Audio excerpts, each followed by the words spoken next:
예, 반갑습니다. 오늘 여러분들과 언택트 시대의 선교론을 가지고 함께할 정요한 선교사입니다. 저는 이제 중국 선교사로 1997년부터 중국에서 22년간의 사역을 하고 이제 코로나로 인해서 나와서 지금 한국에서 생활하고 있습니다. 오늘 여러분들과 함께할 이 언택트 시대의 선교론을 다시금 재색에서 제한적 시대 상황과 환경에서의 선교론이라는 제목을 가지고 여러분들과 이제 함께 하고자 합니다. 코로나19의 세계적 대유행 앞에 우리는 지금 비대면 예배라는 초유의 사태를 맞이했습니다. 이 코로나19로 인한 제한적 시대 상황과 환경에서 우리는 사역 전반을 한번 되돌아보는 기회로 또 삼아야 할 것 같고, 이것이 인류에게 주신 위기의 경고가 무엇인지 하는 것과 또 이를 통해서 새롭게 부르시는 또 은혜의 시간 앞에 나아가는 자리가 되었으면 좋겠습니다. 우리가 지금 코로나19로 인해서 많은 부분이 제한되어 있는 그런 또 일상이 멈춰져 있는 상황 속에 있습니다. 어쩌면 아무것도 할 수 없을 때 나는 누구인가? 라고 하는 생각을 한번 해볼 필요가 있지 않나 싶습니다. 아무것도 할 수 없을 때 내가 할 수 있는 것은 무엇일까?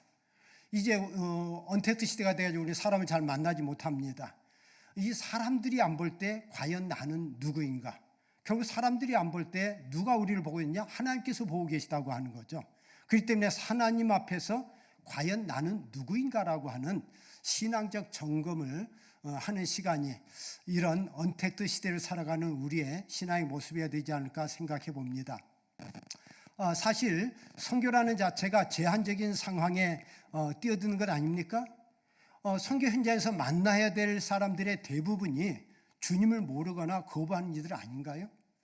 또 우리가 사역하는 사역의 현장 또한 우리나라보다 경제적, 사회적, 문화적, 정치적으로 열악한 상황, 그것이 선교 현장 아닙니까?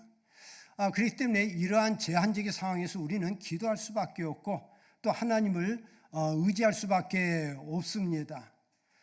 제가 이제 1997년도에 선교사로 부름을 받을 때 이 선교사의 심정, 하나님 앞에 헌신한다고 하는 것은 대단했는데 막상 내가 가서 무엇을 해야 되며 어디를 나가며 하나님께서 나로 만나게 할 사람이 누굴까라고 하는 불안감이 몰려왔었습니다.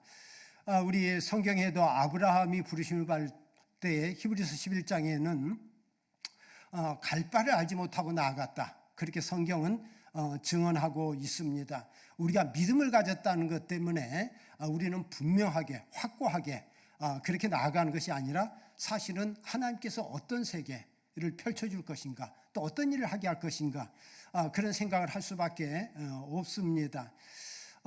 그러한 상황 속에 있을 때 제 손에 언더우드 선교사의 기도문이 들어왔습니다.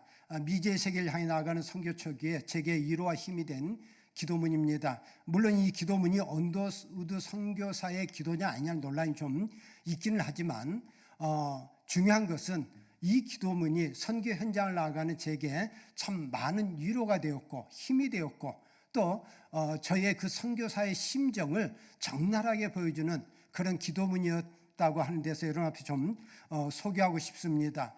오 주여, 아무것도 보이지 않습니다. 주님, 메마르고 가난한 땅, 나무 한 그루 시원하게 자라오르지 못하고 있는 땅에 저희들을 옮겨와 앉히셨습니다. 그 넓고 넓은 태평양을 어떻게 건너왔는지 그 사실이 기적입니다. 주께서 붙잡아 뚝 떨어뜨려 놓으신 듯한 이곳, 지금은 아무것도 보이지 않습니다. 보이는 것은 고집스럽게 얼룩진 어둠뿐입니다. 그러면서 뒤에 넘어가면은 조선의 마음이 보이지 않습니다. 그리고 저희가 해야 할 일이 보이지 않습니다. 그러나 주님, 겸손히 순종하겠습니다. 겸손하게 순종할 때 주께서 일을 시작하시고 그 하시는 일을 우리들의 영적인 눈이 볼 수 있는 날이 있을 줄 믿나이다. 지금은 우리가 황무지에 맨손으로 서 있는 것 같사오나 저희들이 우리 영혼과 하나인 것을 깨닫고 하늘나라의 백성 한 자녀임을 알고 눈물로 기뻐할 날이 있을 믿나이다. 그저 경계와 의심과 멸시와 천대함이 가득한 곳이지만 이곳이 머지않아 은총의 땅이 되리라는 것을 믿습니다. 주여 오직 제 믿음을 붙잡아 주소서. 사실 이 언더우드 선교사가 이 땅에 하늘의 씨앗으로 건너왔고 우리 한국교회가 이렇게 부흥하려고 그가 기대했겠습니까? 그는 하나님의 말씀에 순종해서 아무것도 보이지 않는 이 땅에 갈 바를 알지 못하고 순종하며 나왔고 헌신했을 때 하나님께서 이 땅에 어떤 부흥의 역사 또 수많은 믿음의 열매를 거뒀는지 오늘 우리가 그 산 증인들 아닙니까? 바로 우리 언더우드 선교사의 그 기도문, 그것이 또 다른 선교지를 향해서 나아가는 제게 선교 선배로서의 그런 심정 또 고백 또 용기를 주는 그런 것이었기에 제가 이 기도문을 묵상하고 또 묵상하면서 선교지를 향하는 저에게 많은 도전과 또 위로와 힘이 되었기에 여러분들에게 오늘 소개를 했습니다. 자, 이 선교 현장에 나아갈 때에 우리는 내가 알고 있는 것, 내가 경험한 것을 가지고 우리는 흔히 이제 선교하려고 하지만 우리 선교 현장을 흔히 성령께서 역사하시는 현장이라고 이야기합니다. 자, 그럴 때 스텔리 존스라고 하는 인도 선교사가 인도의 길을 걷고 있는 예수라는 책에서 자신의 선교 사역의 일부분을 이렇게 증언합니다. 인도에 처음 선교사로 갔을 때 그곳 현장에서 그때까지 미처 생각해보지 못했던 것을 발견하게 되었다는 겁니다. 자신이 복음을 전하는데 인도 사람들은 스텔리에게 기독교와 예수가 같은 존재가 아니라는 사실을 깨우쳐 주었다는 거예요. 그럴 때 기독교 문화에서 자란 스텔리 선교사는 기독교와 예수를 분리해서 생각해 본 적이 없었다고 하는 거예요. 선교를 하면서 그가 당황해한 것은 기독교와 예수가 같은 존재가 아니라고 하는 것에 충격을 받았다고 하는 거예요. 자, 그럴 때 그는 인도 선교를 통해서 기독교와 예수의 정신과는 다소 불일치한다는 것을 배우게 되었고, 그렇다면 전해야 될 것이 무엇이냐, 복음의 의미를 새롭게 깨닫게 되었다라고 그는 증언하고 있습니다. 일본의 우찌무라 간조도 비슷한 이야기를 합니다. 그는 우찌무라 간조 해심기에서 이교도를 해심시키기 위해 보내진 선교사들은 종종 자신들이 해심하고 집으로 돌아온다고 이야기합니다. 그럴 때 자신들이 가졌던 생각, 또 기독교 국가와 선택받은 기독교, 그리고 이교도의 멸망들에 대한 생각들이 아주 많이 달라져서 온다고 합니다. 우리가 소중한 아들은 여행을 보내라는 속담이 있는데, 여행을 떠나봐야만 자기가 가진 생각이 한 부분의 생각이고 또 편견이고 또 그것이 얼마나 모순된 부분이 많은가를 깨닫게 된다고 하는 겁니다. 결국 이 스텔리 존스나 우찌무라 간조는 우리가 선교라고 하는 것을 통해서 다른 사람들에게 그리스도에서의 복음을 전하는 것도 있지만, 내가 믿고 있는 신앙에 대한 재점검, 또 복음의 진리를 새롭게 발견하는 기회가 된다, 그렇게 말씀하고 있습니다. 어쩜 우리가 선교하고 전도한다고 하는 것은 우리가 지금까지 알고 있는 관습적인 신앙에서 벗어나서 우린 전도 대상자들에게 복음을 전할 때 그들은 쉽게 받아들이지 않습니다. 거부하고 반대하고 반론하고 논쟁합니다. 그럴 때 우리는 굉장히 충격을 받죠. 그러나 그 충격을 통해서 우리가 믿고 있는 신앙, 또 우리가 지금까지 살아왔던 어떤 방식들에 대한 새롭게 되돌이키는, 또 점검해보는 그런 기회가 된다는 점에서 저도 선교 현장에서 이 복음의 진리, 또 선교라고 하는 것을 새롭게 배우는 기회가 되었던 것 같습니다.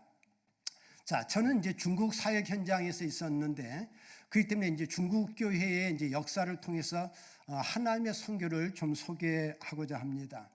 우리가 요즘 이제 중국 교회에 많은 선교사가 나가 있지만, 중국 교회가 한국보다 더 오래전에 예수 그리스도를 받아들인 나라라고 하는 사실을 많은 사람들이 잘 모르고 있습니다. 우리가 역사적으로는 당태종 때, 당태종이면 우리나라 신라 시대 때가 되어질 텐데 635년에 경교 선교사가 들어오게 됩니다.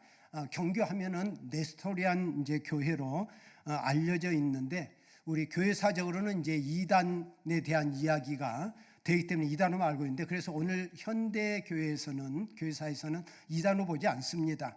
그럴 때 동방 시리아 교회라는 표현을 쓰기도 합니다. 그럴 때 이 당태종 때 경교가 당나라에 들어왔고 그 황실에 복음이 전해졌습니다. 그럴 때 이 당나라가 망할 때까지 이 경교는 황실의 종교로 남아 있었다고 하는 겁니다.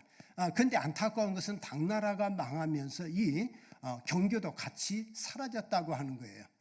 그럴 때 선교 역사에서 이 복음이 밑에 풀뿌리들, 서민들, 평민들에게 갔던 것이 아니라 황실에 들어갔을 때, 우리는 흔히 그렇죠. 왕이 믿으면은 좀 복음 전도가 빠르지 않을까. 그런데 선교 역사에서 힘 있는 자들에게 복음 들어갔을 때 선교의 열매가 별로 많지 않았다라고 하는 겁니다.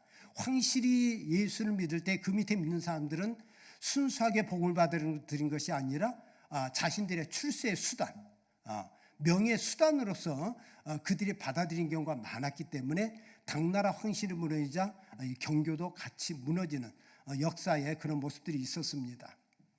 자, 그런 상황에서 1293년에 원나라, 우리가 잘 아는 징기스칸 때 로마 카톨릭의 선교가 시작되고 프란시스의 존 코르비노 선교사가 중국에 들어오게 됩니다.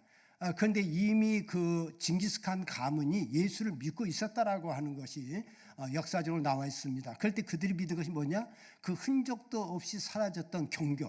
그 경교가 그 몽고로 흘러 들어가서 그들 밑에 뿌리 내렸던 것으로 알려져 있습니다. 이 원나라 때 가톨릭 선교가 활발하게 이루어졌지만 청나라 때 1645년부터 1742년까지 100년간의 제공사조 논쟁으로 인해서 기독교가 뿌리를 내리는데 많은 문제가 생겼습니다. 제공사조는 공자에 대한 제사와 조상에 대한 제사 논쟁을 교회가 해야 되느냐 안 해야 되느냐는 논쟁으로 100년간의 논쟁에 시간을 소비했다라고 하는 거예요. 이것이 카톨릭에 대한 반감, 카톨릭에 대한 거부감이 조성되었던, 그래서 뿌리 내리기 어려웠던 그런 역사적 상황이 있었습니다. 그런 상황에서 우리 개신교가 1807년 청나라 때 영국 런던 선교의 로버트 모리슨 선교사가 이제 중국에 발을 디딤으로 개신교 선교가 시작되게 됩니다.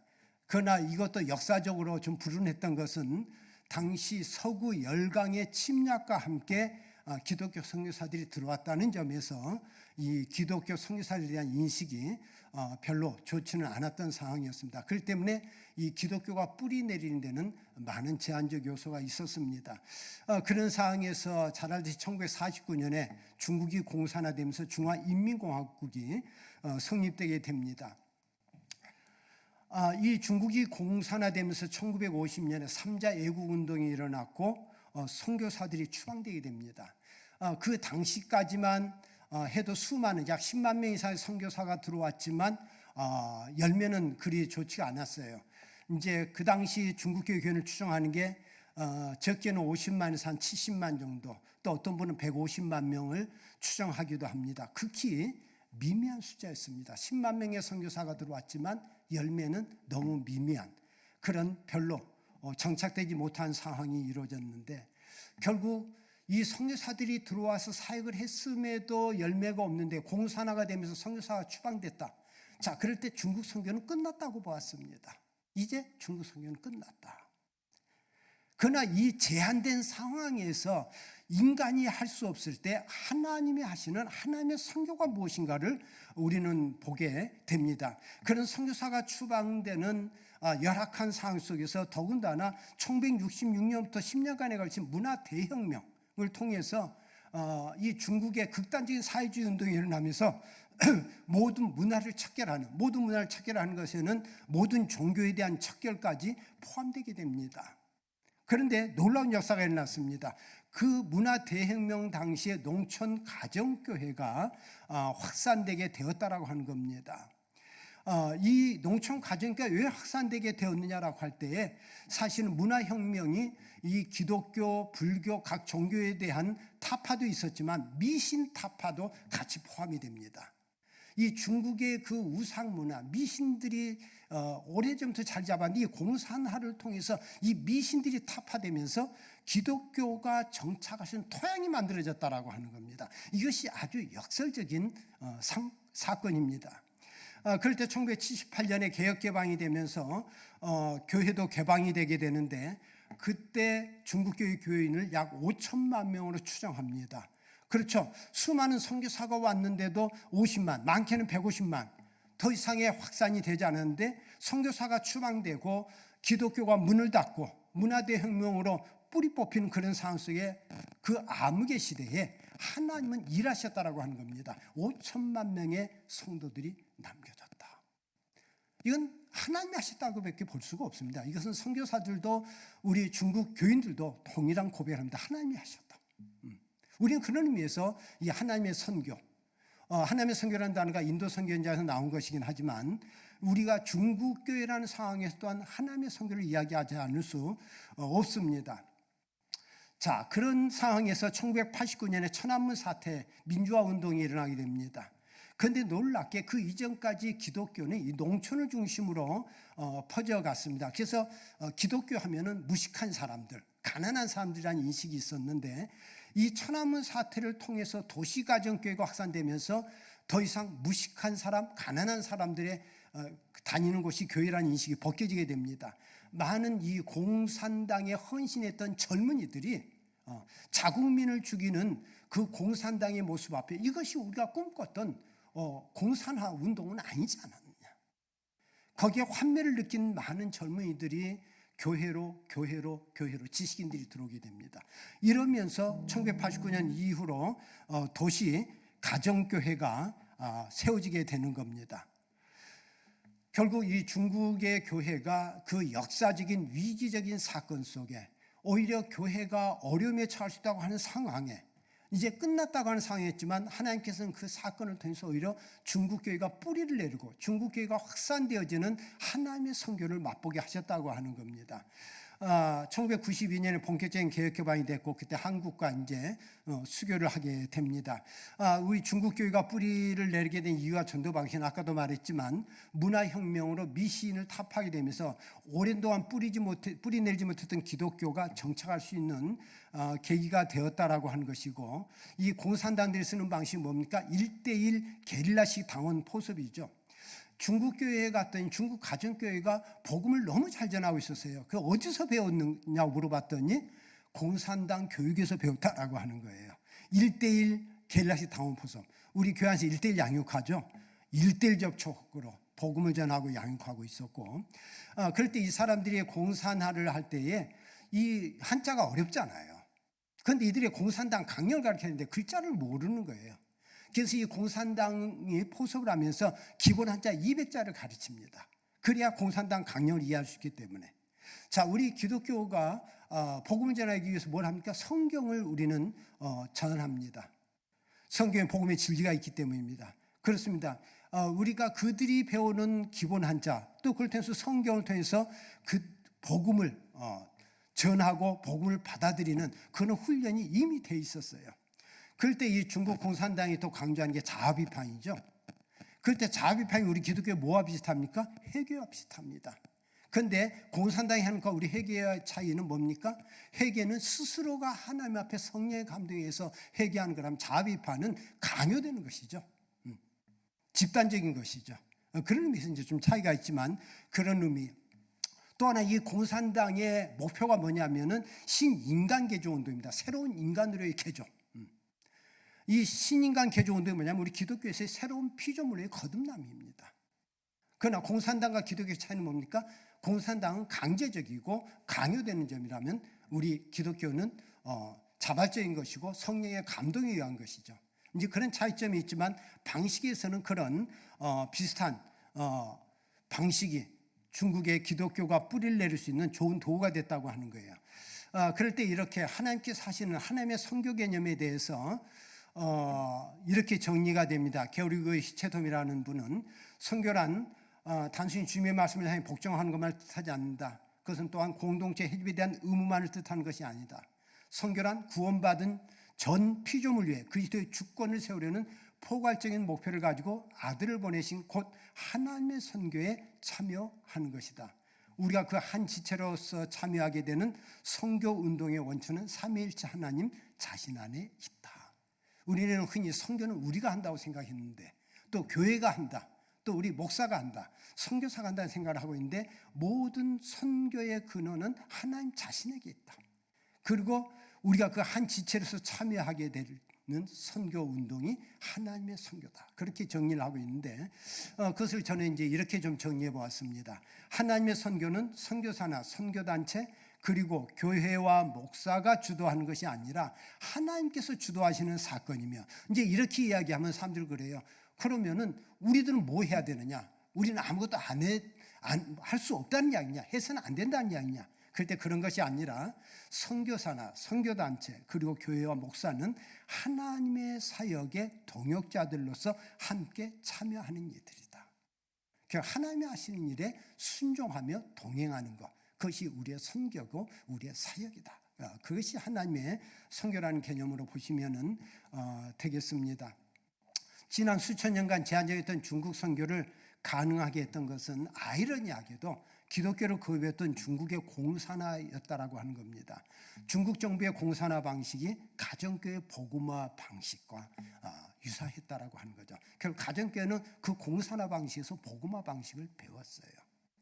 이 중국 공산화의 선교에 대한 영향이 우리는 부정적으로 볼 필요가 없는 것이, 그 중국의 공산화, 모든 게 끝났다고 하는 제한적인 상황이 거꾸로 중국의 기독교가 뿌리를 내게 되는 사건이 되었다고 하는 것이고, 또 당시 이슬람이 동진하고 있었어요. 동진하고 있었는데 이 공산화 때문에 이슬람 선교의 동진이 차단됩니다. 만약 그때 중국이 공산화되지 않았다면 한국도 이슬람화 될 수 있는 영향에 있었다라고까지 보기도 합니다. 물론 가설이지만 말입니다. 그들이 이 감숙성, 중국의 반을 점령한 상태에서 공산화로 이슬람 선교의 동진이 차단되게 됩니다. 이것이 우리 한국의 또 은혜고 축복이기도 합니다. 그럴 때 중국 가정교회가 또한 백투 예루살렘 운동이 있었는데 그 서진이 차단됩니다. 이제 신장 우르무치까지 갔는데 거기서 그들이 멈춰서게 되는, 왜 하나님께서 또 거기서 멈추게 하시는지 우리는 잘 알지 못합니다. 그러나 그러한 역사적 상황이 있게 됩니다. 그렇습니다. 문화대혁명과 천안문 사태를 통한 그 위기, 그것이 오히려 기독교가 중국에 정착하고 발전하는 계기가 되었다는 사건이라는 것 앞에 우리는 오늘 우리가 직면한 제한적 상황을 부정적으로 볼 것이 아니라 그 제한적 상황 속에, 우리의 일상이 멈춘 상황 속에 하나님이 하시는 일이 무엇인가를 한번 우리가 볼 필요가 있습니다. 인간의 생각과 하나님의 생각이 다르다는 것을 우리는 체험하게 됩니다. 우리 주님께서도 말씀하시죠. 내 길은 너희의 길보다 높으며 내 생각은 너희의 생각보다 높음이라. 우리가 한번 이러한 제한적 상황을 통해서 한번 봤으면 좋겠습니다. 중국 문화 속에 이제 기독교가 좀 담겨 있는데, 우리가 한자 속에 창세기 내용이 이제 담겨 있다라고 하는 것. 그렇기 때문에 우리가 이 한자를 유심히 살펴보면은 그 안에 담겨 있는 기독교 사상을 우리가 찾아볼 수 있고, 예를 들면 우리 배선자, 그 배주자에다 8팔의 입구가 들어가 있는데 배 안에 8명이 타고 있다. 노아의 방주를 표현하고 있죠. 또 중국의 요일 개념도 우리는 일요일 그러는데 중국에서는 리바이티엔, 예배, 하늘을 예배하는 날이라는 뜻을 쓰고 있습니다. 재미있는 것은 월, 화, 수, 목, 토요일 그렇게 표시하지 않아요. 예배 후 첫날, 예배 후 둘째 날, 예배 후 셋째 날, 그런 표현을 중국이 쓰고 있다는 거예요. 저는 그것이 교회 안에 쓰는 용어인 줄 알았는데 보니까 일반인들도 쓰고 있는 것이었어요. 그것은 중국이 당나라 때부터 이 기독교 문화가 이 일반인들 속에 스며져 있다는 것을 보이게 됩니다. 그들이 월요일, 화요일, 수요일을 하지 않는 이유는 그럼 일요일은 태양을 숭배하는 날, 월요일은 달을 숭배하는 날, 화요일은 불을 숭배하는 날 되기 때문에 이것이 이제 그런 상황 때문에 일요일, 월요일, 화요일, 수요일이라는 단어를 쓰지 않고 하늘을 예배하는 날, 예배 후 첫날, 예배 후 둘째 날, 예배 후 셋째 날, 굉장히 신앙적인 그런 모습을 가지고 있습니다. 또 중국에 가면 이게 한가족, 이자런이라고 하는 표현을 많이 쓰는데, 우리는 한가족 하면 혈연을 가진 우리 집안 식구들만 이야기하는데, 중국인들은 한가족이라고 말하면 민족 공동체 개념입니다. 우리는 모두가 한 식구다, 하나님 안에서 하나라는 개념들을 쓰고 있습니다. 많은 부분들이 이런 중국 문화 속에서 우리가 보면서 중국 교회를 위기를 통한 하나님의 선교를 지켜보면서 우리는 제한적인 환경이나 시대 상황에 절망하기보다 만물을 새롭게 하시는 하나님의 새로운 질서를 직시하고 순종함으로 하나님 자신이 행하시는 하나님의 선교에 동참하는 일꾼 쓰임받는 기회가 되었으면 합니다. 그래, 위기라고 하는 말이 위험과 기회라는 말에 복합하라는 걸 알죠? 위험은 곧 기회다. 그렇습니다. 우리가 직면한 이 위험이 또 기회가 되는 우리의 새로운 선교의 기회, 또 복음이 확산되는 기회, 또 우리 하나님 앞에 좀 더 가까이 나가는 그런 기회가 되었으면 좋겠습니다. 우리가 이제 중국 교회 속에 하나님의 선교를 이야기했는데, 지금부터는 제가 중국 현장 속에서 저의 선교 속에 함께하신 주님에 대한 또 증언을 잠깐 또 나누고자 합니다. 제가 이제 선교사로 가게 된 배경 중에 하나는 신학을 배우면서, 다 신학을 배우면 선진국으로 가더라고요. 미국이나 영국 그런 나라. 왜 신학을 배우려면 선진국으로 갈까? 그곳에서 신학이 체계화됐고 또 교리화됐고 그렇기 때문에 우리는 선진국으로 갑니다. 그러나 이것을 뒤집어서 좀 생각하면은 종교화된 교회, 하나님의 사건이 과거의 사건이라고 하는 거예요. 역사적 사건. 그래서 좀 심하게 말하면 성령이 지나간 흔적이 체계화된 것이 신학이다. 물론 지금도 그곳에 성령께서 역사하고 계십니다. 또 우리가 선진국에 가면은 교회 문화가 굉장히 세련되어 있어요. 그런데 우리가 성령을 체험하려면 후진국, 선교 현장으로 가야 된다고 하는 거죠. 거기는 다듬어진 체계도 없어요. 세련된 문화도 없어요. 그런데 현재 성령이 보다 강력하게 일하시는 현장이라고 하는 거죠. 아직 체계화되지 않은 교회 현장의 생명력이 무엇이냐. 그렇습니다. 우리가 여러분들이 신학을 좀 많이 배우기를 원한다면 선진국으로 가시고, 또 성령을 체험하기를 원한다면 후진국, 또 선교 현장에 한번 헌신해 보시면 좋을 겁니다. 선교를 결단하면서 우리 선교는 대단히 우리에게 굉장히 흥분하게 하는, 마음을 들뜨게 하는 사건이지만은 현실적으로 선교를 결단하면서 부딪힌 문제가 있다라고 하는 거죠. 우리가 제일 큰 문제가 뭡니까? 후원 문제, 돈 문제, 경제적 문제. 이게 모든 것에 이 돈이 따르지 않으면 할 수가 없어요. 자, 그러나 이 돈의 문제는 우리의 중요한 신앙의 문제입니다. 사역자로서 부르심에서 중요한 자세인데, 저는 사실 교단 파송이 아니라 개인적으로 이제 중국 선교 현장에 갔습니다. 이런 개인적으로 간 사람들을 독립군, 또 까마귀라고도 합니다. 한 번은 이제 한 교회가 이제 작은 돈을 후원하고 있었는데 저희 파송단체를 GP 그래 놨더라고요. 그래서 나는 파송단체가 없는데 왜 GP지? 그리고 가만히 들여다봤어요. 개인 파송의 준말이더라고요. 이제 교인들은 선교단체가 없으면은 개인적으로 갔다 그러면은 신뢰를 안 해요. 그러니까 교회 목사님이 그것을 지혜를 짜죠. GP 선교단체. 자, 우리 주님께서 말씀합니다. 우리들에게 구하기 전에 너희에게 있어야 할 것을 하나님 너희 아버지께서 아시니라. 우리가 선교라고 하는 것도 우리가 하나님의 채우심을 믿고 결단할 때 어떻게 하나님께서 나의 사역 또 우리의 일들을 하게 하신가를 경험해 보는 것이 굉장히 중요합니다. 중국 가정교회는 이런 이야기를 합니다. 돈이 없으면 사역을 중단하라. 그렇지 않으면 받아서는 안 될 돈을 받게 된다. 재정이 공급되지 않으면 하나님께서 쉬라고 하는 것을 알고 멈춰라. 굉장히 중요한 이야기였어요. 돈은 필요합니다. 돈을 거부해서는 안 됩니다. 돈이 일만하게 뿌리인 것이 아니라 돈을 사랑함이 일만하게 뿌리입니다. 선교냐에서 돈은 중요합니다. 그렇다고 해서 돈이 우선시 될 때 선교는 망가집니다. 선교장에 가서 또 제가 당황스러운 건 목사라는 호칭을 쓸 수가 없어요. 한국에서는 이 목사라는 호칭을 들으면서 그래 나는 목사야라는 생각을 했는데 아무도 사역자 신분을 인정해 주지 않는 겁니다. 자, 선교지에서 목사로 인정받지 못할 때 나는 누구인가라는 그런 이제 고뇌가 좀 있었어요. 그러나 거기서 발견하게 된 것은 뭡니까? 아무도 나를 목사로 불러주지 않을 때, 또 목사로 알아주지 않는다 할지라도 내가 저 사람들을 가면서 해야 될 역할이 목사이고 선교사이지 다른 사람이 나를 불러주는 호칭이 중요하지 않다는 사실을 발견했습니다. 그래 사람들 속에서 내가 목사와 선교사로 살아가자. 그래서 하나님께서 내게 만나게 하신 사람들과 또 하게 하신 것들을 기도하면서 순종하는 또 훈련을 하게 된 것이 선교 현장이었던 것 같습니다. 제가 또 선교 현장에 가면서 가진 또 하나의 문제는 성격적 문제입니다. 제 성격은 어떤 외향적이거나 외성적이 아니라 내향적이고 내성적인 성격이었어요. 나 같은 사람도 선교를 할 수 있을까? 나 같은 사람도 사역을 할 수 있을까? 그건 사실 저의 고뇌였어요.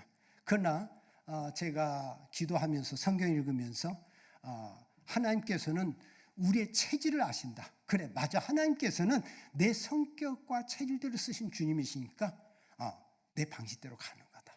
그때 주님께서 어떻게 내 체질과 성향을 쓰신지를 지켜보자. 그런 결단을 하면서 선교 현장에 나아갔습니다.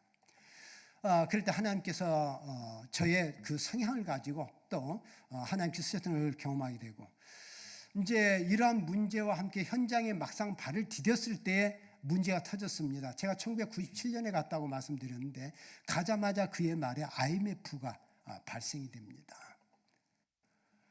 많은 사람들이 주전조차 귀국하는 상황이 됐어요. 저도 귀국하지 않으면 안 되는 상황. 하나님, 제가 선교사로 헌신하고 나왔는데 나오자마자 다시 돌아가야 됩니까? 라는 고뇌의 기도를 드릴 수밖에 없었어요. 그런데 이 성경을 읽다 보니까 아브라함이 하나님의 부르심을 받고 가나안 땅에 가자마자 직면한 게 흉년이었어요.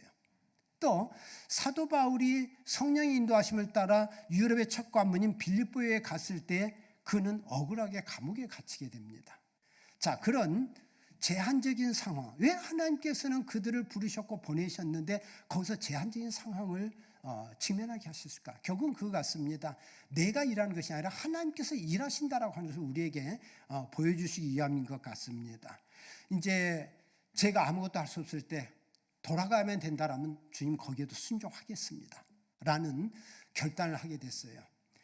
그럴 때 놀라운 일이 벌어졌는데, 저는 이제 중국의 한인교회를 통한 중국 선교를 꿈꾸고 갔는데 교회가 출발할 가능성이 아무것도 없었어요. 다 귀국하고 있는 상황인데, 그러나 그 상황에서 제가 순종하겠습니다라고 할 때 놀라운 일이 벌어진 것은, 제가 길을 가는데 목사님 교회 개척하신다면서요. 제가 참여하겠습니다. 제가 참여하겠습니다. 제가 참여하겠습니다.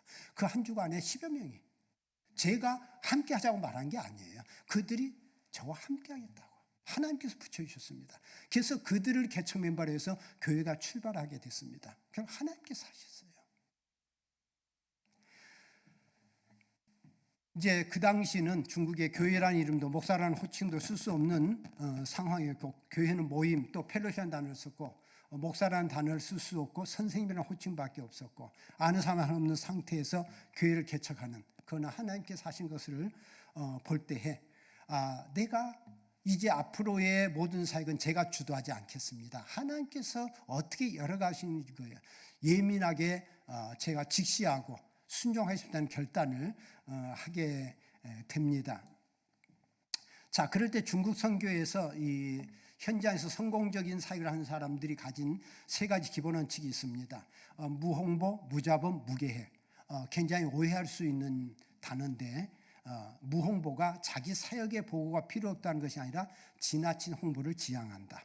또 무자본은 돈이 필요 없다는 것이 아니라 돈을 우선하는 사역 자세를 지향하겠다. 무계획은 계획이 필요 없다는 것이 아니라 자기 계획에 매이지 않을 때 주님께서 인도하시는 그 하나님의 선교에 순종하겠다. 그런 고백입니다. 여러분들이 단어만 가지고는 오해하지 마시길 바랍니다. 무엇을 우선해야 될 것인가? 우리가 다니엘을 잘 알죠. 조국이 망해서 바벨론의 포로로 끌려갑니다. 자, 그럴 때 다니엘이 뜻을 정하여 기도했다 그래요. 다니엘이 어떤 뜻을 정했을까요? 그의 비전이 무엇이었습니까? 총리가 되기를 기도했습니까? 출세하기를 기도했습니까? 조국으로 돌아가게 해달라고 기도했습니까? 엄청난 일을 하게 해달라고 기도했습니까? 아니었어요. 지금 믿는 그 자리에서 오직 하나님 앞에서 자기를 더럽히지 않기를 다니엘은 구했다고 하는 것이고, 그러한 다니엘을 하나님께 쓰셔서 바벨론 제국의 총리로, 나중에 페르시아 제국의 총리로 썼던 것을 우리는 기억할 필요가 있습니다. 그래, 우리가 우리의 비전을 가져야 되지만 우리의 비전이 아니라 하나님의 비전 앞에 우리가 순종할 때 우리가 귀한 성령의 인도하심, 또 하나님의 인도하심을 발견할 줄로 믿습니다. 우리가 그럴 때 이제 사역 현장에서 우리는 일을 우선할 수 있는데 일을 쫓아가지 말라고 하는 거죠. 일을 우선하게 되면 사람을 도구화되고 수단화하게 됩니다. 우리는 서두르면 안 됩니다. 하나님의 인도하심. 우리는 흔히 이제 기도하는데 왜 하나님 응답해 주지 않으십니까? 그런데 하나님께서 그러신다 그러죠. 야, 내가 응답해 주려고 왔더니 너가 이미 가버리고 없던데. 그래, 우리는 기다림이 필요합니다. 그리고 사람을 사랑하는 법을 배우고 하나님의 때를 기다리는 법을 배워야 됩니다. 하나님께서 아브라함 부르셨을 때 그에 주셨던 말씀을 우리는 기억할 필요가 있어요. 너는 떠나 내가 내게 보여줄 땅으로 가라. 결국 하나님께서 매 순간 그에게 보여주는 계시, 인도하심을 따라 가라. 그러면서 땅의 모든 족속이 너로 말미암아 복을 얻을 것이라. 결국 아브라함의 헌신과 수고를 통해서 땅의 모든 족속이 아브라함 혼자 잘 먹고 잘 사는 것이 아니라 그럴 때 아브라함이 하나님의 말씀을 따라서 갔다. 그렇게 성경은 말하고 있습니다.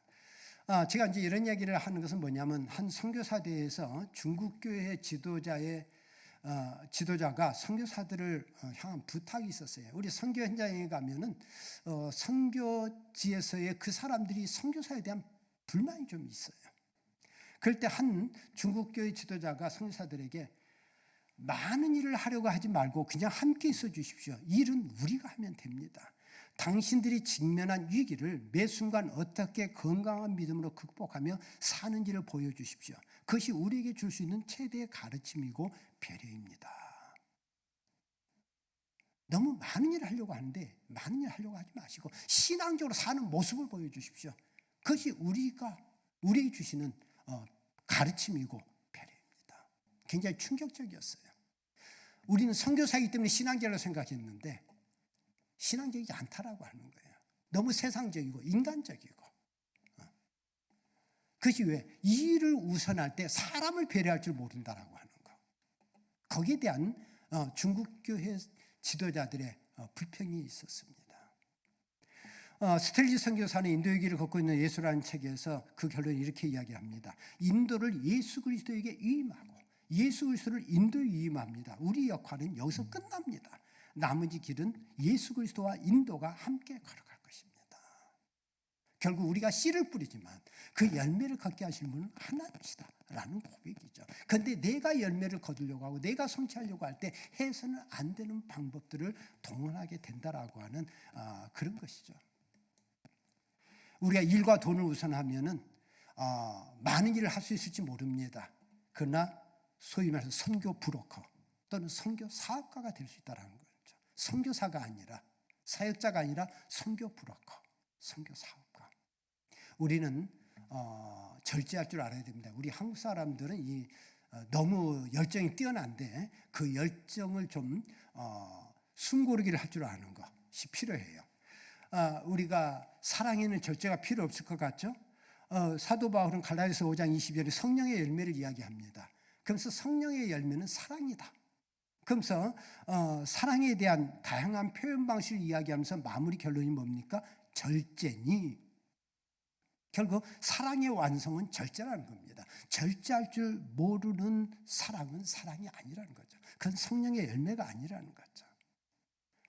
그리고 그 절제하지 못하는 것을 탐심이다. 헛된 영광을 구하는 것이다 말합니다. 그 절제하지 못할 때 육체의 일은 분명하니 그 육체의 일이라고 그럽니다. 그럴 때 거기에는 시기와 분냄과 단진과 분열과 싸움밖에 없다는 거죠. 이런 일을 하는 자들은 하나님 나라를 유업으로 받지 못할 것이다. 그렇게 경고하고 있습니다. 우리가 얼마나 많은 일을 하느냐가 중요한 것이 아니라 우리가 지금 성령의 열매를 맺고자 하느냐 육체의 일을 하고 있느냐. 우리는 업적을 위해서 일하는 사람이 아니라 하나님의 나라, 하나님의 생명을 우리가 열매를 거두는 일에 헌신된 것이 우리 사역자들이고 또 우리 선교사들입니다. 그렇기 때문에 하나님의 시간에 나는 누구인가라는 생각을 해볼 필요가 있습니다. 업적으로서의 열매가 아니라 하나님의 뜻대로 사는 인격으로서의 열매를 맺는 것. 우리가 한계성을 인정할 때 진정한 선교와 사역이 시작됩니다. 돈과 자기 능력과 자기 입장이 우선하면 주님의 사역이 망가집니다. 한국교회가 왜 타락합니까? 돈을 자랑해요. 능력을 자랑해요. 재능을 자랑해요. 그러나 주님께서 일하실 틈이 보이지 않는다라고 하는 거죠. 사도 바울은 이런 고백을 합니다. 이기기를 다투는 자마다 모든 일에 절제하나니 썩을 승리자의 관을 얻고자 하는 것이 아니라 우리는 썩지 아니할 것을 얻고자 하기 때문이라 말하면서 사도 바울은 내가 내 몸을 쳐 복종하게 함은 내가 남에게 전파한 후에 자신이 도리어 버림을 당할까 두려워합니다. 그렇게 말씀하고 있습니다. 이제 제가 한인교회를 출발하면서 교회 명칭, 직분, 체계, 2년간을 보류하게 됩니다. 왜? 제가 한 것이 아니라 주님께서 하시기 때문입니다. 그래서 하나님께서 어떻게 우리 교회 체계를 세워가기를 원하시는지를 기다려보자. 함께하게 한 사람들의 성향과 달란트를 따라서 교회를 이끌어가자. 그럴 때 하나님께서 교회의 새로운 현장에서 시도를 하게 하셨고 또 중국 가정교회와의 협력 체계를 하게 하셨어요. 한인교회가 선교센터로 또 성도 자체가 선교사로서 사역을 감당할 수 있었고 또 단 한 명의 중국인의 양육부터 시작을 했는데 그가 1년 후에는 캠퍼스에 가서 약 20여 개 대학에서 선교를 하고 또 지방 선교를 하는 것을 보았습니다. 중국 가정교회가 전국 라인을 가진 가정교회 한 7개 단체가 있는데 그중에 한 단체와 협력을 하면서 좋은 사역을 또 이뤘던 그런 경험들이 하나님께서 하신 일들이었다고 보여집니다. 그럴 때 이제 중국 교회의 저력은 그들은 가난합니다. 우리 한국에서 단기팀들이 오면은 늘 이제 이야기하기를 저 사람들은 가난한데 행복해한다. 도대체 뭘까? 라는 이야기를 하는데 그들 안에는 가난하기 때문에 불행한 것이 아니라 그리스도 예수가 있기 때문에 행복하다고 하는 것이죠. 그들은 열악한 환경 속에서 복음을 전하기 위해서 각 지역마다 접대 가정들이 있고 그것을 지역 거점으로 해서 순회 전도자들이 머물다 가게 헌신합니다. 그것이 전국적으로 복음을 확산하게 되는 중요한 통로가 되고요. 이제 과거 요즘은 그렇지 않습니다만 옛날에는 감옥에 많이 잡혀 들어갔어요. 그 감옥에 들어가서 얼마나 힘들었냐 물으면은 아니다 감사하다 그런 이야기합니다. 뭐가 그렇게 감사하냐 물어보면은 내가 전국을 바쁘게 순회하다 실수가 없었는데 오래간만에 실수했어서 감사하고 감옥 안에까지 복음을 전할 수 있어서 감사하고 또 출소하면은 내 빈 공백의 자리를 대신하는 다른 동역자가 생겨서 또 다른 지도자가 생겨나서 함께 동역할 수 있어서 감사하다. 놀라운 고백을 하고 있습니다. 그럴 때 그 중국교회 지도자들은 이런 이야기를 합니다. 한국교회나 교단이나 선교사 개인 것이 아니라 하나님 나라와 중교의 것으로 세워달라. 당신이 한국에 가면 이 이야기를 좀 꼭 해달라 당부합니다. 선교사 개인의 것, 교단의 것, 어느 특정 교회의 것이 아니라 하나님의 것, 중국교회의 것 좀 세워줬으면 좋겠다. 그리고 군림하지 말았으면 좋겠다. 돈으로 다 하려고 하지 말아달라.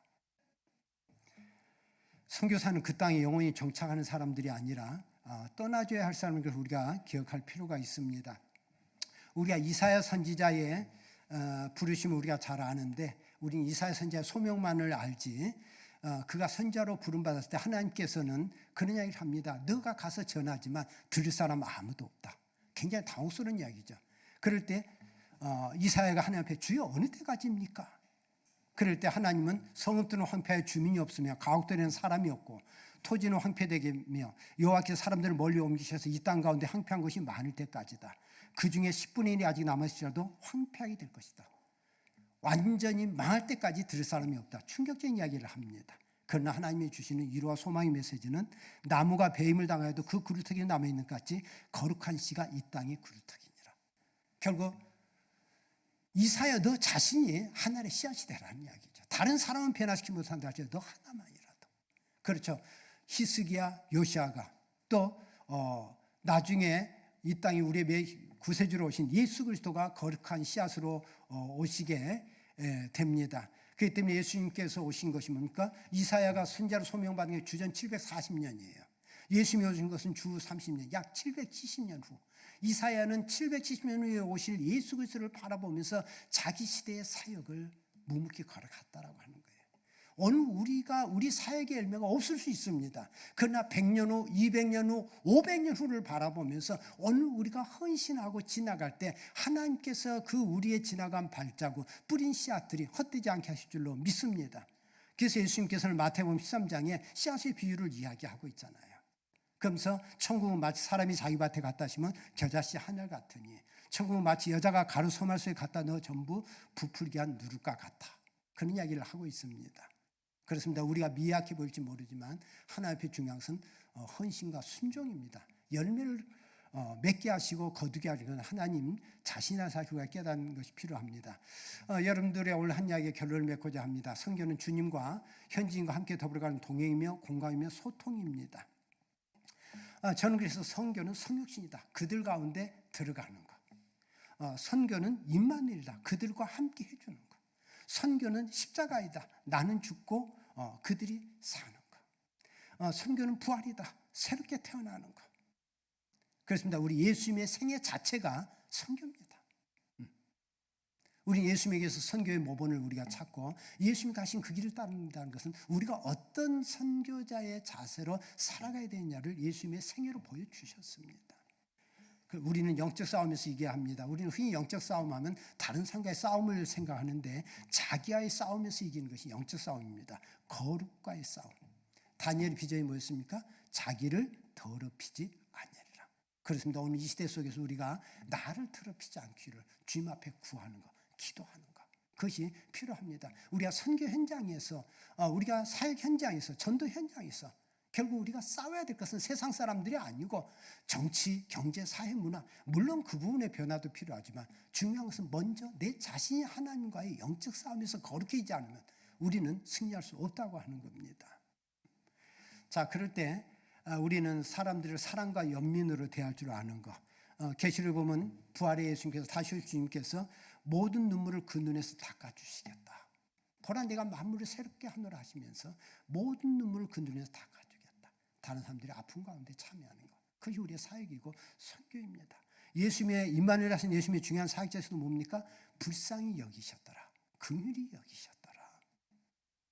우리는 하나님을 제한하기보다 하나님의 그 다양한 방식과 다양성을 인정하고 하나님 안에서 우리는 함께 협력하는 자세가 필요합니다. 나만이 옳은 것이 아니라 나는 늘 한 부분이라고 하는 것을 우리가 인정할 때 우리는 함께 할 수 있을 줄로 믿습니다. 스테반 베반스는 이런 이야기를 합니다. 상황화 신학에서 자기 얼굴을 스스로 볼 수 있는 사람은 아무도 없다. 거울이라는 매체를 사용해야만 자기 얼굴을 볼 수 있듯이 다른 나라의 문화를 통해서 자기 문화를 반추해 볼 수 있다. 물속에 있는 물고기가 물에 너무 익숙해서 물의 존재를 잊고 살듯이 사람들도 자기 문화에 너무 익숙해졌고 자기 문화를 너무 당연한 것을 여기기 때문에 그 존재의 의미를 잊고 살아갈 때가 있다. 그래, 우리는 선교 현장에서 내가 가진 문화를 이식하려고 하는 것이 아니라 그 문화를 통해서 나의 실상, 나의 실체, 나의 진면목을 발견할 때 우리가 진정한 사역의 의미가 있지 않나 싶습니다. 사실 저는 목사가 돼서 오히려 저 자신을 많이 발견하는 계기가 되었습니다. 스테리 존스도 아까도 이야기했지만 인도의 길을 걷고 있는 예수에서 우리는 세례 요한이 나의 말하면 나는 그리스도가 아니요 그의 앞에 보내심을 받은 자라고 한 것을 증거할 자 너희니라. 신부를 취하는 자는 신랑이나 서서 신랑의 음성을 듣는 중과 크게 기뻐하느니 나는 이러한 기쁨이 충만하였노라. 그는 흥하여야 했고 나는 쇠하리라 했던 것처럼 우리는 쇠하고 주님이 드러나야 된다. 그런 고백을 하고 있습니다. 마지막으로 시 한 편을 소개하고 마무리하려고 합니다. 이 시는 제가 중국에 들어갈 때도 굉장히 결단이 필요했지만 나올 때도 결단이 필요했습니다. 들어갈 때 언더드 선교사의 기도문이 저에게 위로와 힘이 되었지만 나올 때 내가 한국에 나와서 뭘 하지? 어떻게 해야 되지? 나가 존립할 수 있을까? 경제적으로, 사역적으로 그런 딜레마에 빠져 있을 때 한 시가 제 눈에 띄었는데 굉장히 위로와 힘이 되었어요. 이 봄길이라고 하는데 이 정호승 시인은 크리스찬입니다. 길이 끝나는 곳에서도 길이 있다. 길이 끝나는 곳에서도 길이 되는 사람이 있다. 스스로 봄길이 되어 끝없이 걸어가는 사람이 있다. 뒤에 보면 보라 사랑이 끝나는 곳에서도 사랑으로 남아있는 사람이 있다. 스스로 사랑이 되어 한없이 봄길을 걸어가는 사람이 있다. 이 봄길을 걸어가는 사람, 끝없이 걸어가는 사람, 이건 예수 그리스도를 상징합니다. 그러면서 또한 그리스도를 따라 오늘 살아가는 우리 자신을 상징하는 것이고 우리의 삶의 현장 속에 끝난 것 같은데 하나님께서 또 우리의 길을 열어주시고 길이 되셔서 우리를 이끌어 주신다는 고백이 이 속에 들어가 있습니다. 그렇습니다. 우리가 제한적 상황과 시대 상황에서 우리가 지금 코로나19라는 상황에서 많은 어려움이 있고 또 많은 힘든 부분이 있지만은 여러분들이 두려워하지 마시고 이 상황 속에 일하시는 하나님을 발견하고 주님과 함께 동행하는 여러분이 되어질 때에 하나님의 영광 또 하나님의 승리 또 주님의 부활과 함께 귀하게 쓰임받는 하나님의 사람으로 함께 하실 줄로 믿습니다. 이렇게 함께 해주셔서 감사합니다. 강의 여기서 맺도록 하겠습니다.